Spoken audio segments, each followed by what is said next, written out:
21. Assalamualaikum warahmatullahi wabarakatuh. Semuanya sehat?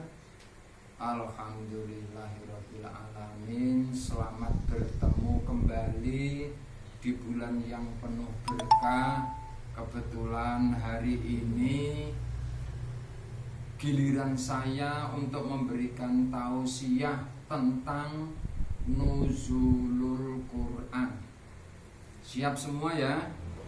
Tidak hanya sekedar mendengarkan, tetapi diresum apa yang telah kami sampaikan nanti dan dikumpulkan seperti tugas-tugas yang lain. Khusus hari ini ceramahnya tentang nuzulul Quran. Memohon kepada Allah Subhanahu wa taala mengawali tausiah ini agar bermanfaat, membawa berkah, juga mendapat ridho Allah Subhanahu wa taala. Kita awali bersama dengan membaca Bismillahirrahmanirrahim. Sehat, selamat, manfaat, maslahat, corona segera minggat. Allahumma amin. Al-Fatihah.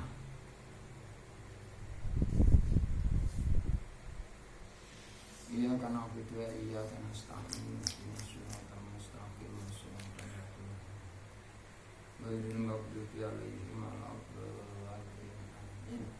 Waktunya terbatas 30 menit. Kita mulai yang pertama. Nuzulul Quran itu maknanya turunnya kitab suci Al-Quran. Bahasa turunnya berarti dari atas ke bawah. Ingat, kitab suci Al-Quran itu disebut dalam kalimat lain kitab samawi, yaitu turun dari langit ke bumi.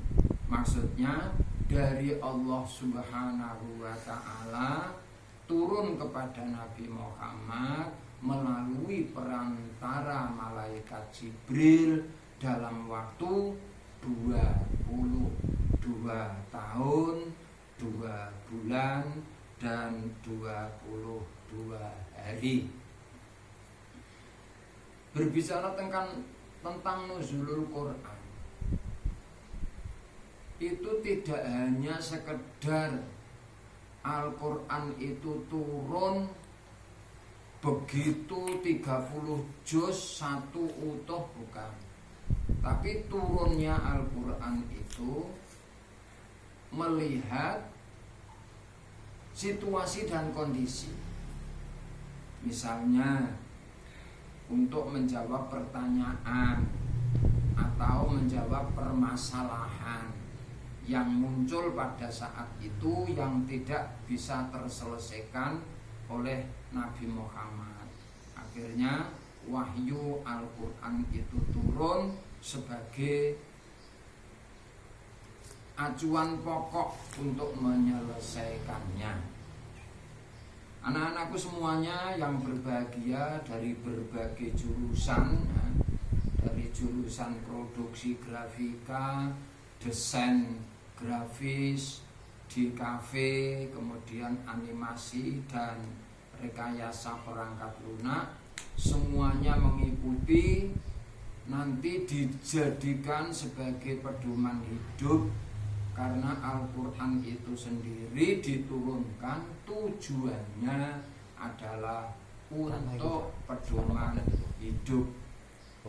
Kita melihat ke depan, kita melihat suasana, bagaimana orang hidup yang tidak mempunyai pedoman, bagaimana orang berjalan tidak mempunyai acuan, tidak tahu arah, maka hidupnya pun juga tidak tahu arah dan tidak tahu mana yang tepat, mana yang lebih benar, mana yang baik, mana yang tidak tahu.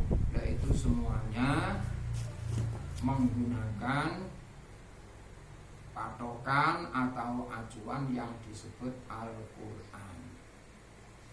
Anak-anakku semuanya yang berbahagia, ada satu keterangan, bahkan banyak, tidak hanya satu. Kalau kita menghendaki untuk hidup yang sejahtera, bahagia, ya kita harus dekat dengan Yang Maha Kuasa. Artinya apa? Kalian mendaftarkan diri sejak dini untuk menjadi ahli Allah. Ini sulit, tidak semua orang bisa. Ahli Allah itu tidak semua orang bisa. Tapi kita harus berbondong-bondong. Kita sebagai orang yang Islam dan beriman mendaftarkan diri agar menjadi ahli Allah. Muncul satu pertanyaan, siapa sih sebenarnya ahli Allah itu? Ahli Allah dalam sebuah kitab disebutkan alladzina yaqra'unal Qur'an. Orang-orang yang berusaha maksimal, orang-orang yang mau membaca Al-Quran, itu nanti secara otomatis akan terdaftar sebagai ahli Allah. Itu yang pertama. Kemudian ada keterangan lain, barang siapa yang menghendaki untuk bertemu Allah yang Maha Kuasa, Zat yang Maha Agung, maka jadilah ahli Allah itu.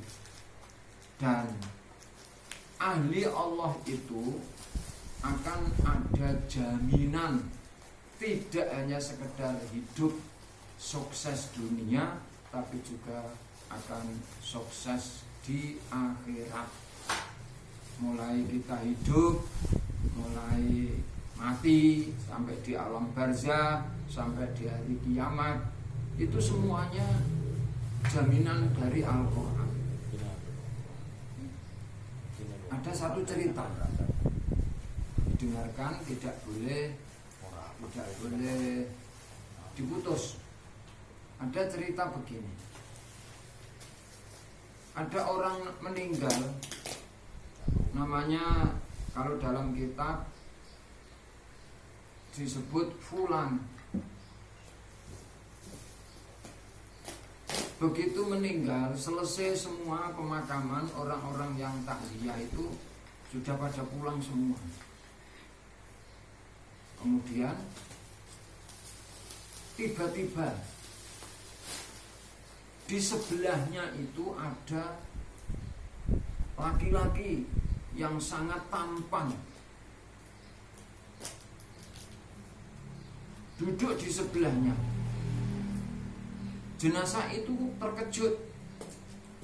Kemudian ada malaikat Mungkar Nakir datang.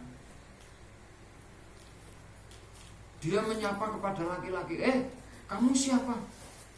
Kamu siapa? Jawabannya, saya adalah sahabat karibnya jenazah. Ya sekarang pergi, jangan di situ. Saya tidak akan mau pergi. Saya tidak akan pergi. Mau apa kamu di situ? Saya mau memberikan pembelaan ketika jenazah dalam kesulitan. Malaikat tanya lagi, siapa sebenarnya kamu itu? Kok berani-beraninya memberikan pembelaan kepada jenazah dalam kesulitan? Laki-laki itu menjawab, saya adalah Al-Quran. Ini kelebihan yang luar biasa, yang tidak semua orang. Jadi Al-Quran itu tidak hanya sekedar menemani manusia hidup, tapi juga sampai berada di alam barzah atau alam kubur, sampai nanti pada hari kebangkitan yaumul hisab, sampai kepada masuk dalam surga Allah Subhanahu wa ta'ala. Di saat proses di hari kiamat ada hisab, ada sirat, ada minjam, ada ba'as, semuanya nanti Al-Quran akan selalu mendampinginya. Itu doa yang sering dibaca dalam Al-Quran. Allahumma j'alil Qur'ana lana fid dunya qarina wa fil qabri munisa wa fil qiyamati syafi'an. Ini kan jelas ya. Allahumma j'alil Qur'ana lana fid dunya qarina wa fil qabri munisa wa fil qiyamati syafi'an wa ala sirati nura wa ilal jannati rafiqa wa minan nari sitra wa hijaba. Masyaallah, di dunia itu sudah mendampingi. Kalau tidak percaya, silakan Anda mendaftarkan diri sebagai ahli Allah dengan menekuni Al-Quran, membaca Al-Quran, syukur menghafal Al-Quran. Kalau kamu sudah punya itu, ya tidak akan berani berbuat maksiat yang jauh, tidak akan berani dosa besar. Mosok mengcekelani Quran kok mendem, ya tidak mungkin. Betul tidak itu? Ya, betul. Nah, tidak berani ya. Itu karena di dunia sudah didampingi. Nanti pada waktu di alam kubur, seperti yang tak ceritakan tadi, wafil qabri munisa, akan selalu memberikan penerangan. Tahu bahwa alam kubur itu gelap gulita. Jelas toh, kalau kita melihat di dalam tanah ditimbun dengan papan, kemudian ditimbun lagi dengan tanah, Masya Allah, gelap gulita. Tapi yang bisa menyinari nanti adalah Al-Quran. Wa fil qiyamati syafi'an, besok di hari kiamat akan memberikan pertolongan.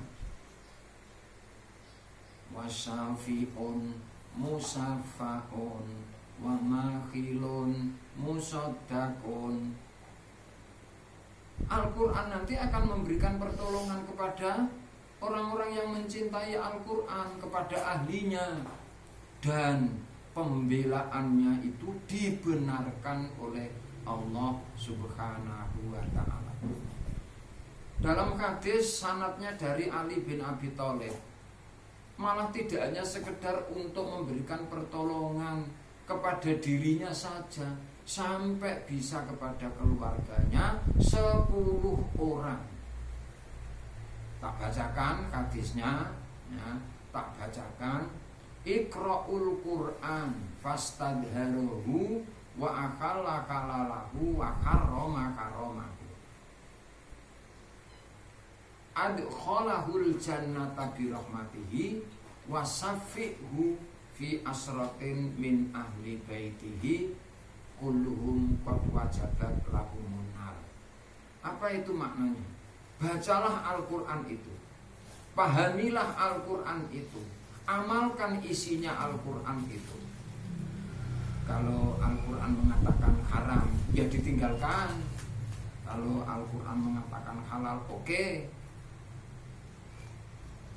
Kalau sudah seperti itu, adkhalahullahu jannata bi rahmatihi, Allah akan memasukkan ke dalam surga. Diberi kelebihan wasafihu fi asratin min ahli baiti, diberikan kelebihan untuk memberikan pertolongan 10 orang dari keluarganya. Nah, ini harus kita camkan betul-betul, sehingga dalam hidup dan kehidupan kita itu tidak hanya sekedar Islam tapi Islami. Kalau hanya sekedar Islam, wah banyak sekali orang dalan-dalan mentar-mentir itu, banyak itu Islam semua. Kalau nggak percaya di musim Ramadan itu yang trawean dengan yang trek-trekan di jalanan itu kan banyak yang di jalanan trek-trekan. Yang mau ngaji dengan yang lihat TV itu kan juga banyak yang lihat TV. Sekarang TV kurang keren, sing gelem deres Quran karo sing HP-HP-nan kan banyak yang HP-HP-nan. Betul enggak itu? Nah, pasti betul jawabannya. Itu fenomena. Nah, itu fenomena di era yang sekarang. Anak-anakku semua yang berbahagia. Setelah wafil kiamati syafi'ah wa ala siroti nuro, ketika kalian nanti diproses melalui sirotol mustaqim, bahasa Jawanya kampung, bahasa Jawa desa muwat. Muwat sing uwate iku ora budi kaya cor-coran. Enggak, tapi kecilnya seperti semisal rambut, tapi rambut itu dibagi 1000, Masya Allah. Secara otomatis menurut akal pedot, tapi nanti dengan Al-Quran akan memudahkan kita dalam proses menuju Allah Subhanahu wa ta'ala. Wa ilal jannati rafiqo, nanti ketika di surga akan menjadi pelayan utama. Nanti akan dijemput kalian. Kalian siapa? Ya kalian yang ahli Quran, yang menjadi ahli Allah. Akan dijemput. Setelah dijemput, apa maunya, apa yang diinginkan, mau kemana, semuanya akan terpenuhi semuanya. Masya Allah, luar biasa. Kemudian waminan nari sitron wa hijabah, dengan Al-Quran itu nanti akan bisa membentengi benteng yang sangat kuat, benteng yang sangat kuat dari api neraka. Kemudian ada lagi, Rasulullah Shallallahu Alaihi Wasallam bersabda, akrimu salasata, hormatilah, hormatilah, muliakanlah 3 orang. Siapa itu yang pertama? Al-walid, orang tua. Ini saya berbicara orang tua, 1 jam ya belum selesai. Ini tampil yang ketiga. Yang pertama yang wajib kita hormati dan kita muliakan adalah orang tua. Wal alim, yang kedua adalah orang-orang alim, guru-guru kalian, kiai-kiai kalian yang memberikan pengetahuan ilmu kepada kalian. Dan yang ketiga, wa hamilul Quran, yaitu ahli-ahli Allah yang tekun belajar Al-Quran. Masya Allah, luar biasa. Sampai dalam hadis qudsi Allah menyampaikan, siapapun yang meremehkan ahli Quran, maka azabku sangat pedih, benduku, kemarahanku sangat berat kepada orang-orang yang menghina dan meremehkan Al-Quran. Anak-anakku semuanya yang berbahagia dan yang mulia, dengan adanya tema Nuzulul Quran, kita ambil pelajaran bahwa Al-Quran sangat-sangat penting untuk pegangan hidup manusia, mulai dari dunia sampai di alam kubur, sampai besok di hari kiamat, bahkan sampai mengantarkan ke surga. Ini yang perlu difahami dan diamalkan. Jangan sampai kita menjadi orang hanya sekedar hidup. Na'udzubillahi min dzalik. Kalau hanya sekedar hidup gampang, ya, seperti binatang, kambing, ayam itu hanya sekedar hidup. Dia kan tidak ada tuntutan. Dia kalau mati ya sudah. Kamu punya kambing sakit, ya tidak dibawa ke rumah sakit, paling-paling disembelih, dimakan, karena sudah selesai. Kalau manusia enggak. Nah, Allah menjanjikan kepada manusia dijadikan oleh Allah makhluk yang terbaik, yang paling baik. Tapi ada tuntutan, besok kembali kepada Allah juga harus baik. Ini yang perlu dipahami agar kita benar-benar dalam hidup ini tidak mulgo. Hidup ini tidak sia-sia. Kesempatan kita banyak. Bisa membagi waktu misalnya untuk main 24 jam itu dikasih waktu berapa, 5 jam kurang atau tidak. Kalau masih kurang 6 jam. Untuk ibadah diberikan waktu berapa, untuk kerja berapa, untuk tidur berapa. Ini bisa membagi waktu agar hidup kita benar-benar bermanfaat, tidak hanya untuk diri kita, tapi bisa berkembang bermanfaat untuk keluarga, untuk lingkungan, untuk masyarakat. Itu yang diharapkan oleh Al-Quran. Jadi nuzulul Quran, turunnya Al-Quran tidak lain dan tidak bukan sebagai pedoman hidup manusia. Kemudian masih banyak lagi tentang keterangan-keterangan Al-Quran. Di antara keterangan-keterangan lain masalah Al-Quran, ini sumber hukum yang pertama dan utama. Sumber hukum yang pertama dan utama. Kita hidup menjumpai berbagai masalah. Maka alternatif pertama untuk menyelesaikannya adalah pakai Al-Quran.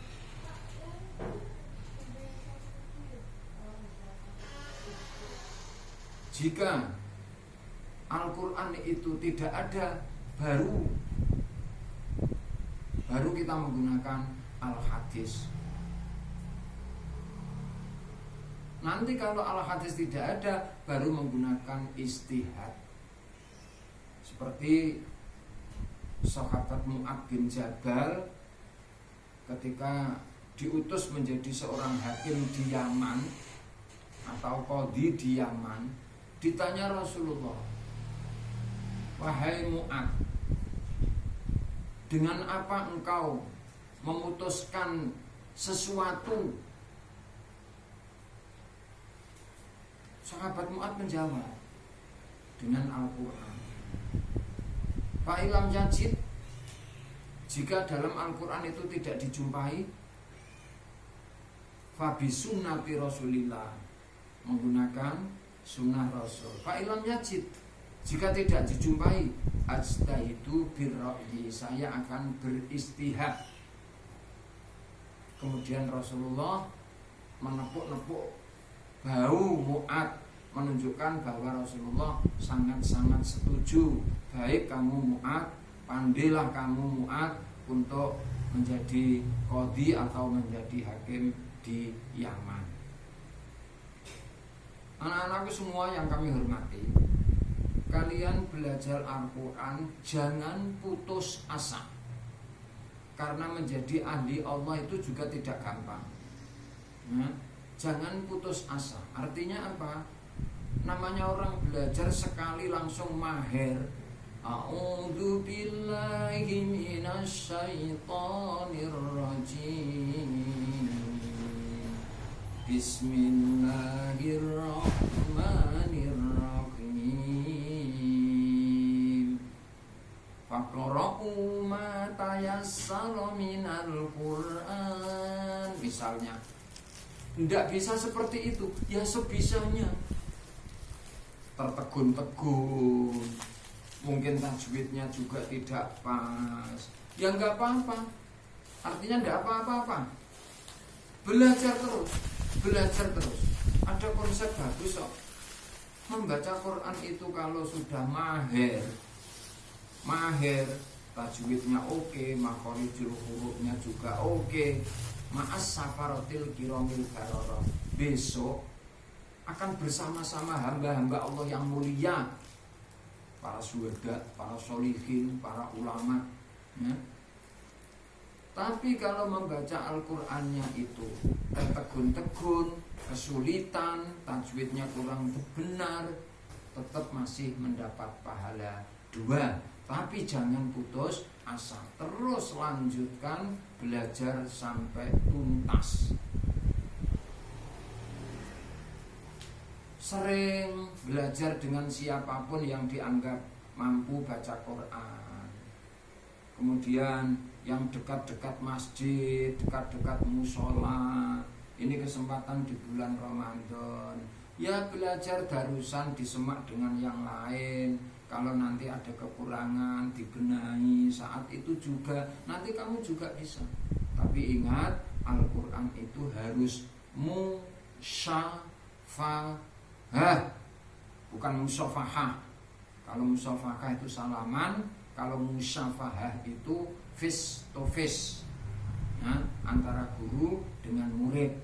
Nah, tak kasih contoh, misalnya saya gurunya, saya memberikan contoh. Wa aqimis shalah. Tak ulangi lagi. Wa aqimis sholata tarafayin nahari wa zulafam minal lail. Ayo diikuti. Wa aqimis sholah, mengikuti. Tarafayin nahar. Wa aqimis sholata tarafayin nahar, dan seterusnya. Setiap kalau saya mempelajari yang belum bisa, itu biasanya satu kalimat kita ulang, bisa kita sambung kalimat berikutnya. Wa inna kullalamma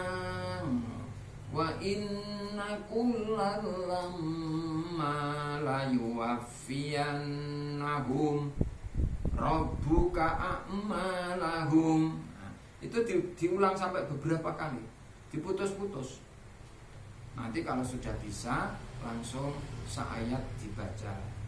Kalau nafasnya kuat, kalau tidak kuat ya boleh diputus tapi diulang kembali. Wa inna kullalamma la yuwaffiyannahum rabbuka a'malahum innahu bima ya'maluna khabir. Kalau belum bisa, diputus-putus.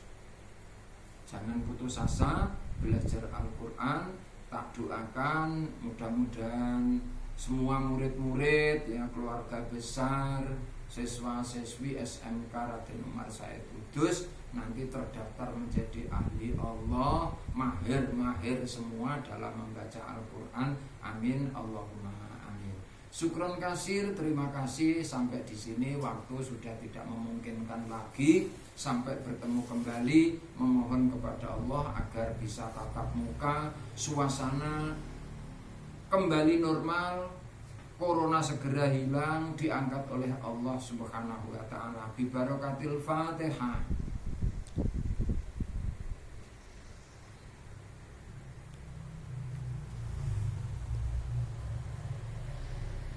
Terima kasih, syukron, thank you very much. Assalamualaikum warahmatullahi wabarakatuh.